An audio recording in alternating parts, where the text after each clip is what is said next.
Here I am. All right, awesome. So we're going to talk all about airdrops. This is Kent from EOS San Diego and also ChallengeDAPP. So feel free to introduce yourself for about a minute and then feel free to get into the presentation. We're a little behind on time, so any way you can Sure, thanks a lot. I appreciate you having this conference. This is really great. It's exciting to see something going on 24 hours and talk about EOS. I talk about EOS every night on my EOS San Diego YouTube channel. And this is an exciting project, and I like talking about it. Awesome. I'll let you have the floor. So. Okay, thanks a lot. I appreciate it. Well, you know, when you asked me to talk, or when I asked him if I could talk, I immediately wanted to talk about something that I thought was the real meat and potatoes of EOS, and that is the airdrop. The airdrops are the foundation of EOS, and literally what the airdrop is, it's free money. It's free money for anybody that owns the token. Because an airdrop is a way for an idea to become reality. Ethereum became a $165 or $135, $140 billion company based on ICOs. The ability to bring an idea into the public arena.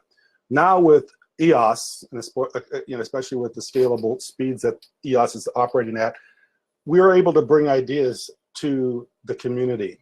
And it's kind of counterintuitive from how people generally raise money. When people generally raise money, they go to individual investors, and then they have to raise the money from individuals, which is very difficult to do and very expensive to do. And the main reason is because there's a lot of rules and regulations that govern what a security is. Generally, only people can get involved with securities if they have a certain net worth and they have a certain scale set that allows them to have an occupation or a background that allows them to be into securities, which eliminates a lot of people and keeps a lot of people from getting the stuff that allows somebody to really get fast appreciations. With an airdrop, we airdrop it on the entire community, and then the community decides what to trade it at. And now with EOS and with the worldwide exchanges, the DEX, the decentralized exchanges, the community decides the value of this idea. So this is the exciting stuff that EOS is about, and this is exciting stuff that EOS is creating. And and literally being able to put an idea out there and letting the community decide what's of value, what's of not of value.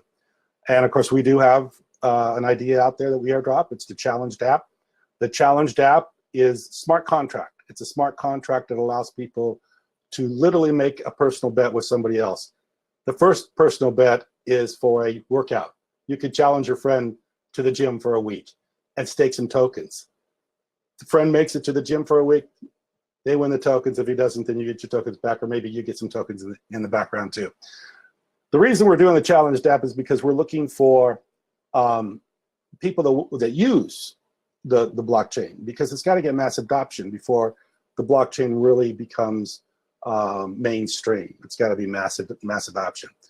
We could come up with a really grandiose idea like maybe putting all DNA, like they're saying on the blockchain, or maybe putting all medical records on the blockchain, or doing something like that. But those kinds of ideas are going to take time to develop. Where we're coming up with something that we'll develop very quickly, have it on the blockchain up and running very soon, and then the mass adoption will allow people to use it. And as people use it, they become more involved with the way the blockchain works, the way you're able to interact with people, the way you're able to exchange monetary rewards through tokens, and the way this can do whatever we want it to do around the world. That's the exciting thing about what's going on right now. And like I say, this is new technology that literally, as it starts to evolve into where we're going, is going to change everybody's lives. There's no doubt about it. That's why I'm involved, and that's why I've been involved, and that's why I make a video every night. I've been talking pretty fast here. Let me see if I've got somebody here that's got a question I can answer. Oh, thanks. You watch the YouTube videos. EOS San Diego is the YouTube channel. I make a video every night. Made a video last night. Make a video tonight. I think I mentioned EOS Ignite last night. So yeah, we talk about things. And I try to talk about things that are relevant because I'm doing one every single night. I try not to miss anything. Which airdrop are you most excited about coming up? That's a good question, because I've been looking at a lot of the airdrops. There's a lot of exciting ideas coming up. Now, not every airdrop is the same. Some airdrops are using the June 2nd snapshot like we used. More recent airdrops will probably encompass people that have bought the token apps after the airdrop, after the June 2nd launch. So there'll be people that will get those airdrops. Everybody asked me, where's my airdrop at? I just was watching the GrayMass wallet so you could kind of monitor your airdrops. But it depends on the snapshot when you get your airdrop, if you get your airdrop. The other thing about the airdrops is some airdrops are being done in a way where they only drop to certain accounts, others are dropped into all accounts. We drop to every account, including Block 1. But as far as what's coming up, I really think there needs to be a little bit better organization as far as what's happening with the airdrops. I know there's one site that I really like that has almost everything that I ever want to look for. It's All Things EOS, and that has a lot of information about the new airdrops. Then once you find an airdrop, you need to read the white paper. Some of the white papers are a few pages long, some of them are very short, and get some idea of what the airdrop is about and what they're doing. So yeah, that's what it is. I mean, as far as I'm familiar with Karma because Dallas is on our team and we work closely with Dallas, so I'm very familiar with that idea, that airdrop. That's a great one. I'm familiar with EOS because I talk with them quite a bit, and they've got a great idea, being able to put the payroll on the blockchain. A few others that I've talked to, but there's some exciting projects. These projects are very valued very low right now on these decentralized exchanges. The ability to make a big appreciation is now because of the fact the price of EOS is low. The airdrops are pretty low right now. So an airdrop that goes from a fraction of a penny to a half a cent to 3/4 of a cent is a pretty easy appreciation. And from a quarter to a half, there's 100% appreciation. From a half to a cent, there's another 100% appreciation. So you're looking at some really big appreciations here if you get involved now. So let me see if I can read some other let me put some links here for you down on the chat too. I'll get the link to the challenge website, and you can read all about challenge and what we're doing. There we go. Send that out. So let's see. Yeah, love Karma, love eDNA. Yes, it will be great when we actually get a social media DApp. That's what Dan Lammer's been working on. I'm sure he's going to get one here pretty quickly. Would you be willing to speak ED Meetup here in Austin? Absolutely. Tribe really sounds good. All right. Tribe is cool. What do you get? Okay. Yeah, I mean, it's just a lot of opportunities here, especially with the airdrop thing is a relatively new concept based on the ability to drop on the community, the 167,000 accounts that we dropped on. This is something that's really new, and people will start to warm up to how it works. And once they do, there will be more and more involvement with it, because this is a way to bring an idea public and get the public involved and rally around an idea, and not in a way that we're going to the public and asking for money from the public. We're giving them the token and then allowing them to decide how valuable it is. And that's the exciting part about this.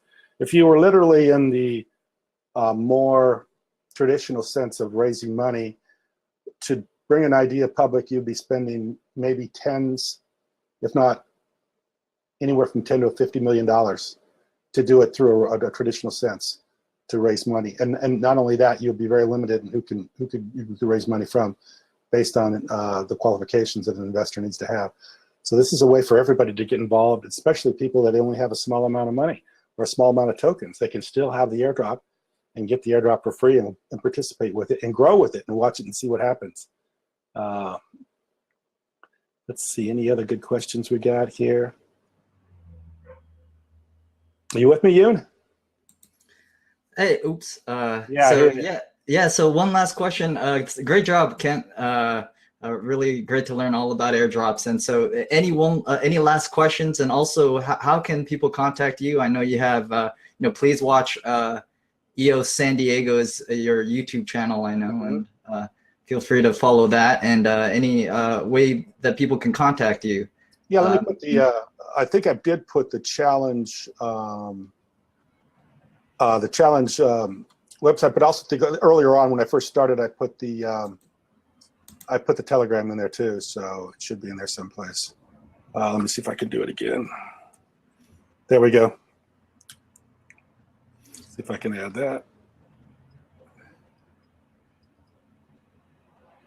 For some reason, it's not taking Telegram. I must not like my Telegram the way I'm setting it up here. So, but anyway, the Telegram's on the website, and I put the website link right above there, so it's all there. Okay, great. It's okay. So Evan, one last question. It says, do I get an airdrop if I have a Binance account? So if you're on an exchange, how are you seeing how many airdrops any of these exchanges are accepting, and what is your recommendation on that? My recommendation is don't hold your EOS in an exchange unless you're wanting to do a trade. A wallet is the only place to hold the EOS. I get a lot of information about Binance, and of course, I don't know all the different ways that they're operating right now, so I don't like to talk about any particular exchange. But my preference, my recommendation would be to hold the EOS in your own wallet. Hold it in a wallet, not an exchange. I think EOS of New York put out a really good bit of information about that too. So okay. I think that's a good way of going. And then that way assures that you'll get the airdrop. With an exchange, the exchange can hold your airdrop. They can release it if they wish or not. They will hold it. So some airdrops or some exchanges allow it to flow right through to the account holders, others do not. So, and like I say, I don't know all the different ways the exchanges handle the airdrops. So that's something you have to really kind of be on top of. Sounds good. Thanks so much, Kent. We're kind of running late on time a little bit. Thanks so much. I'm going to bring in Ash here, but really appreciate it. Thank you for letting me talk. I appreciate it. Thank you very much, Ian. It's a great event.